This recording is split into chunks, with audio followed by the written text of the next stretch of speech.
Hi, my name is Supanut, and I will be talking about my crop evaluation for our greenhouse.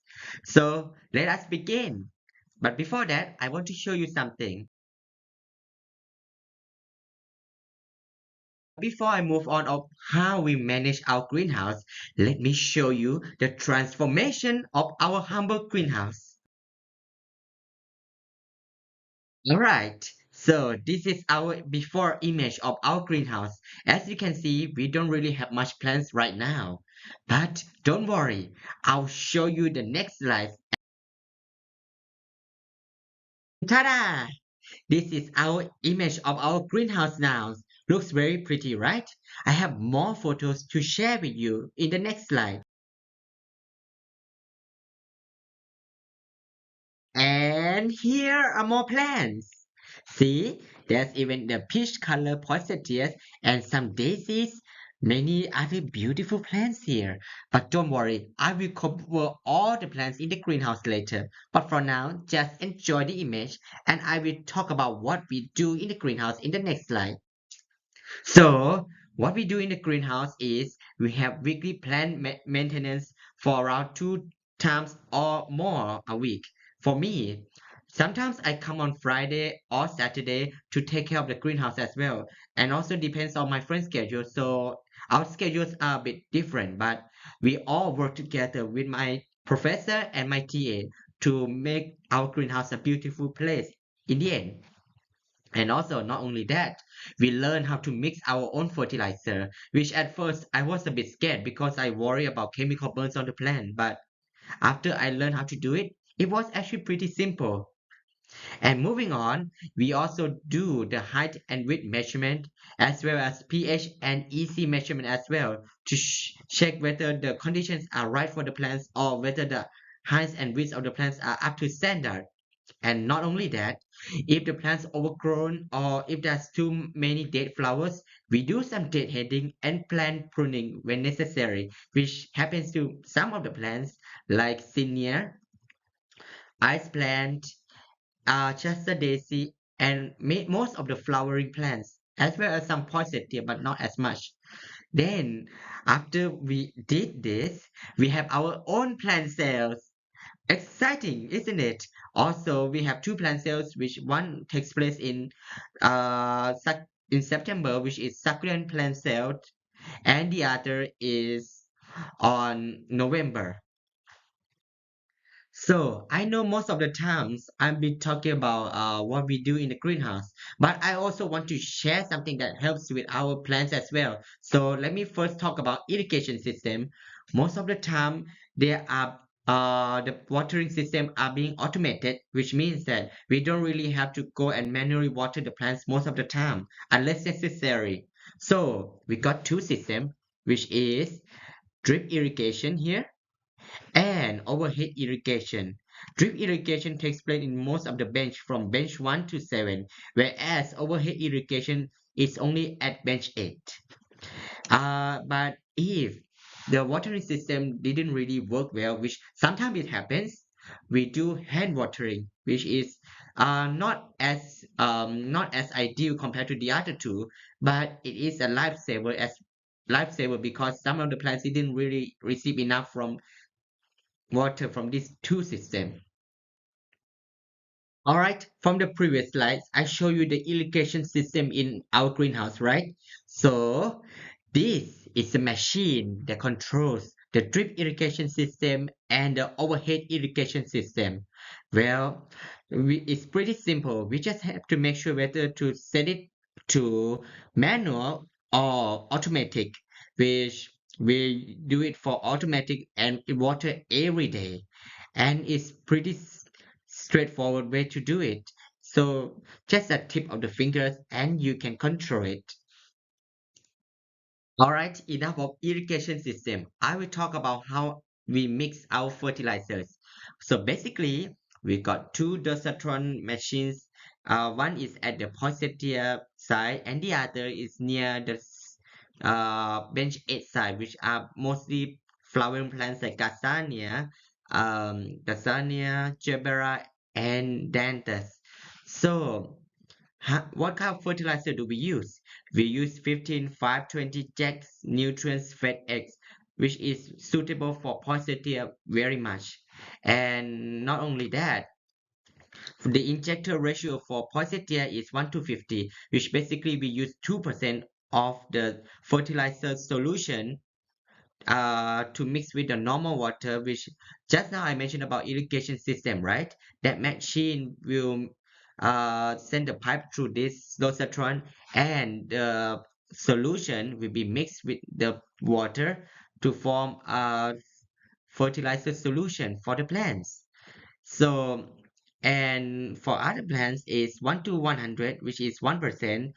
Well, it is considered lower than poinsettia. Why is that such difference? Well, that's because poinsettias are heavy feeders, which means we need to give it more nutrients for it to survive well. And not only that, it is our main highlight plants for our plant cell. That's why we want to make sure they grow very well. Of course, we want to make sure all plants grow very well, but poinsettia is our priority. And to mix it, we need 1 gallon of water per 13.5 ounce of fertilizer.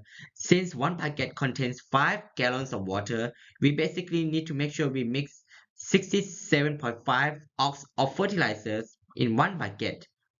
But we don't do this often. We only do this when the solution in the bucket is below half. If it's not below half, which means we just leave it be. And yeah, I will move on to the measurements of the height and width of the plants. All right, so this is height and width measurement of the plants. We measure it every Monday, and for me, I measure them in inches because it is somewhat easier and would follow with everyone else work as well. And we measure the plant's height, plants width, which from the north south part, and also plants width from the east west part. And moving on, I will talk about the pH and EC measurement. So the pH and EC measurement here, we measure it every Wednesday compared to the previous one. pH and EC we measure it every Wednesday. And the previous one, I forgot to mention, we measure it at least 4 plants, but for the pH and EC, we only need to measure 2 plants per one species. So there is some difference. And also, we usually calibrate it every week to make sure it is accurate. And how do we even get the pH and EC of the plants? Well, simple. You just need to make sure you moisten the soil up first to make sure the water can drain because it's over the saturation point. So the remaining water will drain through the pot. So after we pour 100 milliliter of deionized water into the pot. We collect the water sample, which we put a saucer under it, and we use the pH and EC meter and measure it. And that's how we got the results. So let me show you how it looks like. So these are the example of our measurement. As you can see here, the height and width measurement, we got around 4 plants each. So there is a height, north-south width, and the east-west width parts of the plant measurement of the plant. And the next one shows the pH and EC. So pH and EC, we only need two plant samples for one species, and most of the time it is within the range unless there is some problem, which means we have to measure them again and calibrate the pH and EC meter or change the for another one that is more accurate. That is. All right, so my plan schedule is I am from group 3, and this is how our plan schedule is. And it's kind of looks like it's a lot, but actually it's not too bad. All right, enough of the pH and EC measurement and many other stuff. Let me talk to you about plants, which is the most exciting part. First, I will talk about poinsettia. Compared to other plants, I want to give a bit more detail to poinsettia. It's because it's our main highlight plant that I have mentioned earlier for our plant cells. So for poinsettia, it needs little water and it needs a lot of nutrients, which is why I explained to you earlier that the plant's injector ratio for poinsettia is somewhat higher percent compared to the other plants. And these poinsettia are located at bench 1, 2, 3, as well as I call it bench 0, but it's just a small bench in the greenhouse, but it's well, there are poinsettia there as well, so that's why I deem it as bench 0, even though it was not recorded. And there comes in 7 cultivars, which is Fabulous, Imperial, Grande Italia, Viking Cinnamon, Red Glitter, Red Soul, and Early Polish Pink. And its scientific name is Euphorbia paucherrima. Well, but before we manage for the plant cell, we also have to pinch the top part of the poinsettia. Why? Why do we damage the plant? Well, that's because poinsettia can grow very tall. So if we pinch the top part of poinsettia, we basically encourage the plants to grow wider. Like basically, oh, you can grow too tall. I want you to grow wider. So that's why we need to pinch the top parts of the poinsettia. Okay, moving on. These are the plants photos for poinsettia. Very pretty, right? Unfortunately, because they look similar, so I didn't really write the cultivar here. But we got the pink color one, the peach color one, the red, beautiful red colors, and even the variegated variety as well, which is very pretty. All right, I will talk about other plants as well, not just poinsettia. So this is my most favorite plant, which is ice plant. It's very hardy, very sturdy, and I love it because of its very pretty color, pretty flowers, and as well as how durable it is. However, it is a bit of pain in the neck is that we need to prune a lot of dead flowers because it's really a lot. I'll show you that later, but it is very tedious. But nevertheless, I love this plant a lot, and that activity of deadheading actually is pretty therapeutic for me as well. So this is hostas. There are Barbara Ann and Aspen Blue. Uh, to be honest, hostas is very sturdy, but unfortunately, our greenhouse has a lot of light, which means that since hostas is somewhat a shady plant, that means they do not really like sun. So when there are too much sunlight, too much sunlight, the plants will suffer from leaf squash, which I will show it later under the problems. And moving on, we have vortex seed and Shasta daisy. This vortex seed is very pretty, but also it can grow very big, very widespread, which means that it can be a bit troublesome. So sometimes we have to do some pruning to shorten it down. And we got some Chester daisy. Well, for me, sometimes I do some dead heading for the flowers. Moving on, we got rose verbena and stone crop. Stone crop is very simple and it's very sturdy, but rose verbena it suffers a bit from spider mite infestation. But fortunately, thanks to Pamela, we managed to rectify the problem first, so it survived. But it's the only plant that actually survived the spider mites. That's because there are other two plant species we have here as well, but they didn't survive, so we throw them away. All right, we also have Gerbera daisies and Zinnia. Gerbera is fine, but Zinnia is very problematic, which because the pot is very small, which is only 4-inch pot. That means that Zinnias grow very tall, but because it grows so tall, the pot cannot support its weight. So that means it topples over, which is kind of very of common problems happen here. But eventually they grow very well. But yeah. Moving on, we have Dianthus and Cassania. These plants are pretty simple to take care. And we got coral bells as well. We have I have three cultivars I want to show you, which is peach parfait, watermelon, and paprika. Alright, moving on. We got colocasia. Unfortunately, because of the spider mite infestation, we had to throw majority of them away. And we got Kona coffee, Maiko, Waikiki. But since they are being thrown away, we do not see them in the plant sale. At least I do keep Maiko one with me in my house. So fortunately, I got a nice photo to show you how it looks like. Next is the creeping mazes and buckwheat.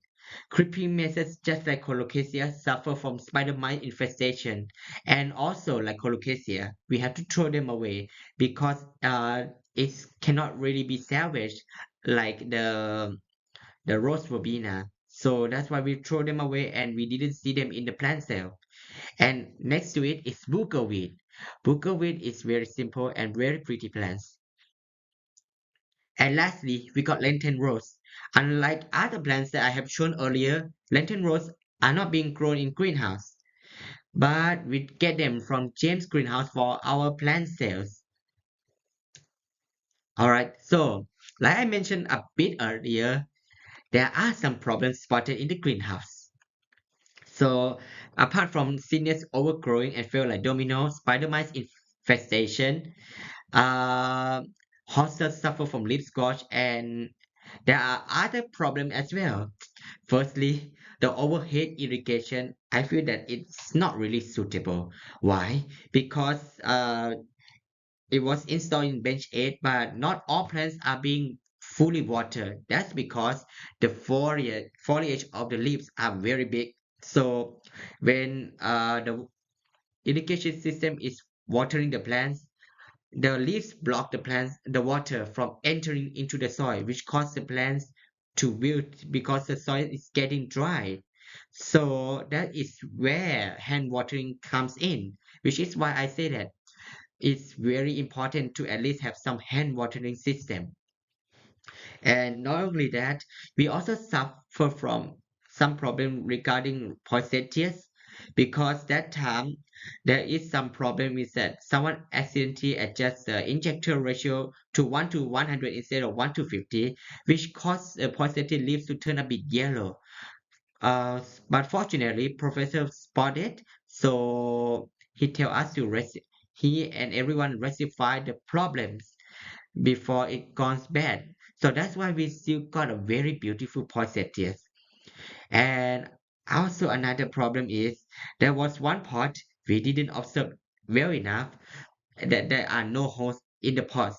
So the poinsettia is being overwatered and it is dead. So these are the images of the problems that I have spotted. As you can see here, these are the leaf scorch. So that's the problem of horses in general in our greenhouse. And this problem, the senior fell over because of how it falls over like domino due to its size. It caused many of the seniors to fail as well. And not only that, sometimes the drip emitter come off from the pots, right? So that means the plants start to wilt. But fortunately, majority of times we manage to save them before things get worse. And these are the spider mites that I have shown you. As you can see, the plants have somewhat of the white spots, which because the spider mites has infested it and taken nutrients, so that's why the plant doesn't grow as well. And this is overwatering of our poinsettia. And as you can see here, the roots are yellowish, which means that it's being overwatered and it's rotting. And this is how the plant looks like when it is overwatered. So that's a very serious matter if this is in the actual greenhouse. And these are the pests I have spotted too. Spider mites, like I mentioned earlier, as well as fungus ganates and yellow thrips. But fortunately, yellow thrips can be taken care by the insecticide that Pamela has sprayed for us. and fungus can be rectified by the sticky white trap, no, sticky yellow trap, which unfortunately I didn't take a photo, but it really helps to stick the fungus gnats from damaging the plants. All right, moving on, I will talk about learning experience I gained from the course. So, like I mentioned earlier, I learned to mix fertilizer and adjust injector ratio, which at first I was scared, but after getting to do it, I actually find fun. And there's actually nothing to worry too much as long as you follow the plan well. And moving on, I also learned to be more observant and speak out. Like I saw some trips, so I tell my professor and ask him what to do, or talk to my TA and ask her what to do. And also speak out if there's any problem, like when the seniors are toppled over like that. I tell the group chat that the plant's probably too tall, and because it's too tall, it keeps falling down. So that's why we do some plant pruning for the seniors. And also, we do some deadheadings of flowers and plant pruning in general. Although this may be a tedious task, but it was very therapeutic for me, and I enjoy it. And not only that, we learned about two irrigation system. Now I know what is the best system, which for me is drip irrigation system. But fret not, don't worry. Overhead irrigation system are good too, but it's just that our plant choice are not really suitable for it.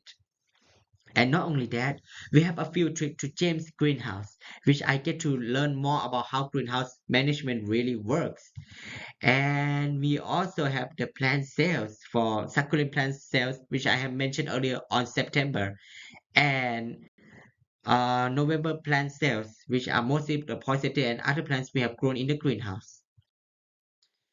And these are the activities I got to do. Fertilizer making, deadheading, and it's a lot for the ice plant, and it looks like I can stir fry all of this, but it really is a lot, but it was fun. And these other trips to the James greenhouse, there's so many plants I really admire, like rose, and there are also ice plant there as well, and it's pretty nice. And these are our plant sales. As you can see, this is the succulent plant sale, which takes place on 8 and 10 September. I participate in 10 on 10 September, while there is also a November plant sale which takes place in 19 November 2025. Okay, before I conclude my lecture, my slides, I want to tell you what are the things I feel that we could done better in the future for our greenhouse. Firstly, we use the bigger pots for the plants, not just the 4-inch pots. Like I have mentioned earlier about senior problem, right? So I feel that in the future we should have a bigger pot so that it can hold the weight of the plants better. And secondly, be more observant. Why? It's one of the most simple things we have to do, and also it's very, very effective. That's because if we are not observant, like my professor, he's very observant about what happened to our positives. When he checked the injector ratio, it was 1 to 100 instead of 1 to 50. He told us everything about what happened. So by seeing how observant he is, I realized that we should have step up in being observant ourselves, because if we are not observant, any small minor detail could be a very big mistake in the future. So that's why practice being self-observant is great. And not only that, uh, because it's one of the plants we have accidentally neglected for the pots. We didn't realize that the pots has the pots hole doesn't really have holes. So that means it was over watering our poinsettia, which results in its being wilted and roots rot. And that's why it is important to be observant. And there is some funny incident I want to share, which my friend Dalton has observed, which basically the plant grow through the drip system emitter. So that means that the emitter is like this, and then it grows through here. So it was pretty funny, but it's also the mistake we shouldn't do in real life settings. And moving on, I believe that it is better to use drip irrigation system for all the bench. That's because even though overhead irrigation system can be good, especially for the plants that doesn't really have broad leaves. Most of the plants in our greenhouse have broad leaves, so it's not really effective. And because of how the leaves block the water, it doesn't really seep through the soil, which cause some of the plants to be wilted.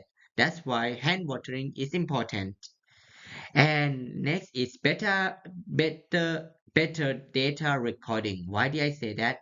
That's because we have made a mistake in what kind of cultivar is positive. So our Excel sheets are becoming like positive 1, 2, 3 instead of the cultivar. So that's why in the future, I believe that we should maybe communicate with each other better, and maybe we think of the way to write how it should be written. And lastly, add shade clothes over some areas in the greenhouse for shade loving plants. Why? That's because like what I mentioned about hostas incident where the plants suffer from leaf scorch because of the light intensity in greenhouse is too high for it. So that's why having a shade close for a particular bench would be great so that we can put all the shade loving plants there and they can survive much better. With that, thank you so much for your kind attention. I hope you enjoyed my slides and my video. Thank you.